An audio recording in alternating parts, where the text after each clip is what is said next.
আওয়ামী লীগকে বাদ দিয়ে বাংলাদেশে কোনো বিশ্বাসযোগ্য গ্রহণযোগ্য নির্বাচন, নিরপেক্ষ নির্বাচন হতে পারে না। ভাই এটাই বাস্তবতা। যদি আমি অন্যায় কাজ করি, দুনিয়ার মানুষ আপনাকে এবং আমাকে ছাড় দিল, কিন্তু আল্লাহ তাআলা ছাড় দিবে না।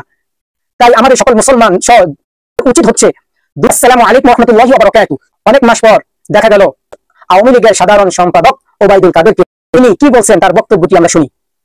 আওয়ামী লীগকে বাদ দিয়ে বাংলাদেশে কোনো বিশ্বাসযোগ্য গ্রহণযোগ্য নির্বাচন, নিরপেক্ষ নির্বাচন হতে পারে না এবং তারা নিজেরাও আদৌ নির্বাচন দেবে এ ব্যাপারে আমরা যথেষ্ট সন্দিহান। নির্বাচনের নামে আজকে তাদের যে অশুভ অ্যালায়েন্স, এই অ্যালায়েন্সকে নিয়ে তারা আজ সংস্কারের নামে গোটা জাতিকে বিভ্রান্ত করছে। আজকে বিচারের নামে ক্যাঙ্গারু কোর্ট বসিয়ে প্রহসন করছে। এই ধারা আমরা গুড়িয়ে দেব এবং এর বিরুদ্ধে আমাদের প্রতিরোধ চলবে।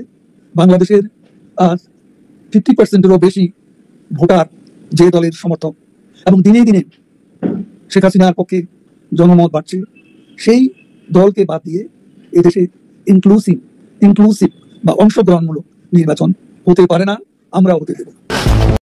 ভাই এটাই বাস্তবতা। যদি আমি অন্যায় কাজ করি, দুনিয়ার মানুষ আপনাকে এবং আমাকে ছাড় দিল, কিন্তু আল্লাহ তাআলা ছাড় দিবে না। তাই আমাদের সকল মুসলমান উচিত হচ্ছে দুনিয়াতে থাকতে এমন কাজ করা, যে কাজ করলে মানুষ বলবে না লোকটি ভালো আছে।